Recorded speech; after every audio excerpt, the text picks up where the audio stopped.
అయిందేదో అయింది జగన్. ఇంకా మనం ఏం కోల్పోల్సి వస్తుందో. ఇంట్లో ఉన్న మగ దిక్కు నువ్వు ఒక్కడివే జగన్. నీకేమైపోతుందని భయంగా ఉంది. అన్నిటికన్నా విలువైన నాయన్నే కోల్పోయినాం. ఇంకేముందమ్మా కోల్పోవడానికి? మన కష్ట నష్టాల గురించి మాట్లాడుకునే సమయం కాదిది. 18 మంది ఎమ్మెల్యేలు మనల్ని నమ్మి రాజీనామా చేశారు. వాళ్ళని గెలిపించుకోవడం మన బాధ్యత.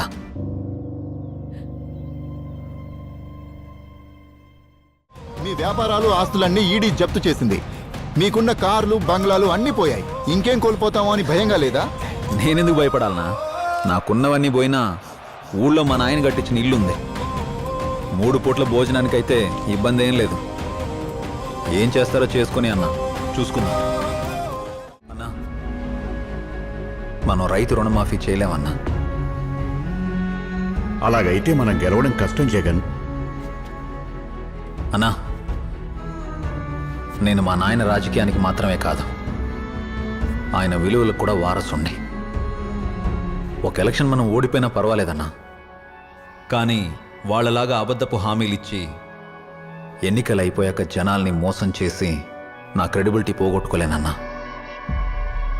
ఆ క్రెడిబిలిటీ లేని రోజు మా నాయన లేడు, నేను లేను. రైతు రుణమాఫీ అనేది నెరవేర్చలేని హామీ, కానీ రైతులకు రుణమాఫీ చేస్తామని అబద్ధపు హామీలు ఇస్తున్నాడు ఆ పెద్ద మనిషి. అవన్నీ నమ్మి మీరు మోసపోవద్దు. ఏం ఓటమన్నా, ముఖ్యమంత్రిని కాకపోయి ఉండొచ్చేమో కానీ ప్రతిపక్ష నాయకునిగా గెలిచాను కదా. మొదటి ఎలక్షన్స్లోనే 67 మంది ఎమ్మెల్యేలు, 9 మంది ఎంపీలతో స్ట్రాంగ్ అపోజిషన్గా మారాం.